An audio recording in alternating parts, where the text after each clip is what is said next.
बहुत बहुत धन्यवाद।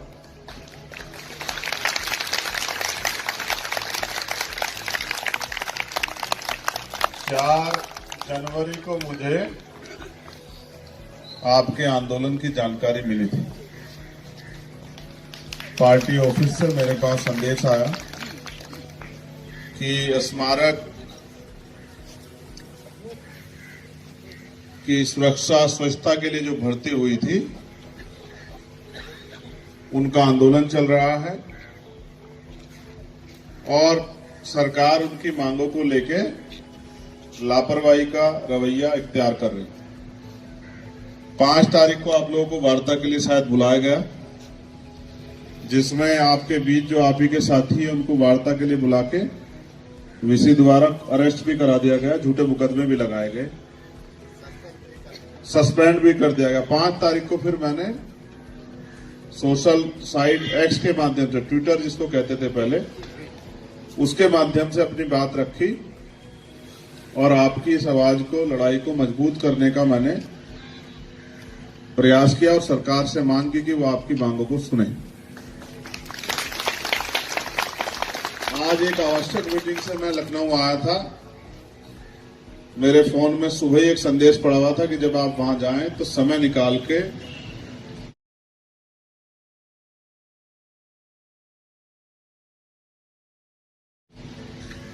स्मारक समिति के जो साथी वहां 37 दिन से आंदोलन कर रहे हैं उनके बीच भी एक बार जरूर जाएं, उनकी पीड़ा को देखें, महसूस करें और कोशिश करें कि उनका आंदोलन जल्दी जल्दी सफल हो जाए, जिससे कि वो अपने घर परिवार में लौट सके।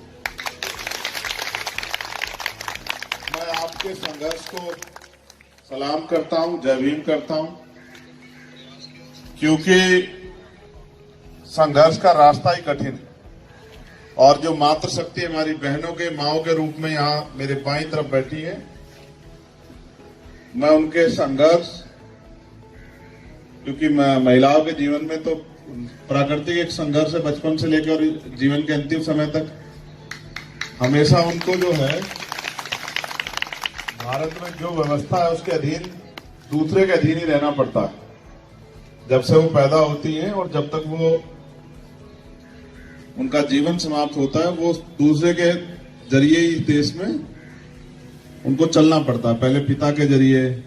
यहाँ तो सच ये है, पैदा होने के लिए भी परमिशन की जरूरत होती है।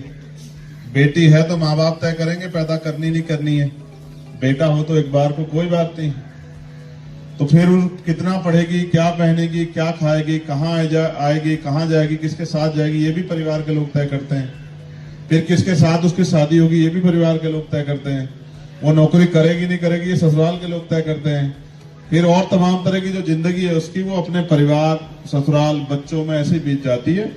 और अंत कड़वी सच्चाई ये है कि अभी तो माँ बाप की इतनी इज्जत है कि माँ बाप को घर से बाहर निकालते, बच्चों को अनाथ आश्रम भेजते हुए आजकल परहेज नहीं होता है। जो 13 साल पहले चीज 100 रुपए की थी, आज वो मार्केट में 300-400 रुपए की होगी। मेरे अच्छी तरह याद है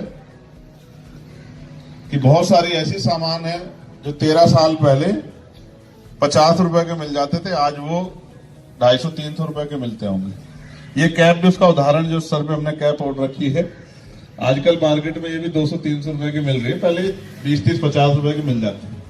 यानी कि कई गुना जो है दाम बढ़ गए। पेट्रोल डीजल के दाम 50-60 रुपए करीब होते, तब 100 रुपए के लगभग है।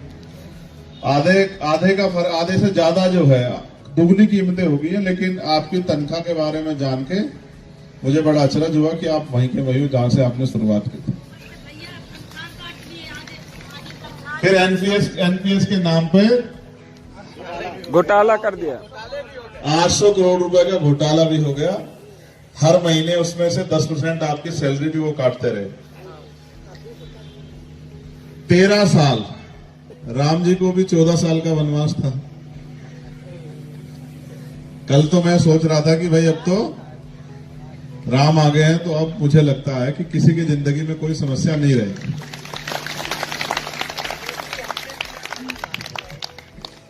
कोई भूखा नहीं सोएगा, किसी के पास पहनने के लिए कपड़े की दिक्कत नहीं होगी, किसी बहन बेटी का रेप हत्या नहीं होगी, अत्याचार नहीं होगा, किसी को घर में जलाया नहीं जाएगा, सताया नहीं जाएगा। किसी की वेतन विसंगतियां नहीं होगी, किसी के साथ घोटाला नहीं होगा, क्योंकि अब तो न्याय होना चाहिए। ऐसे मुझे भी उम्मीद है, मगर हो सकता है कि ये गलतफहमी हो जाए, लेकिन मेरी आशा है कि कुछ बदले। लेकिन उससे ज्यादा बदलेगा इस तरीके जिस तरीके से आप लड़ रहे हो। मैंने आपकी मांगे पढ़ी, आपकी सारी मांगे जायज है, और आपने जिन अधिकारियों से बात की उन्होंने भी आपको आश्वस्त किया होगा कि आपकी मांगे जायज। पुनरीक्षित वेतन, एनपीएस खाता, मृतक आश्रितों को नौकरी, चिकित्सा लाभ, अस्थायीकरण, 7वें वेतनमान का लाभ, दीपावली बोनस, एसीपी का लाभ।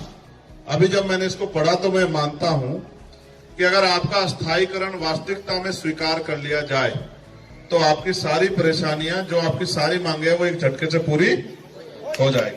क्योंकि जब अस्थायीकरण हो जाएगा तो इन सब का लाभ आपको मिलेगा।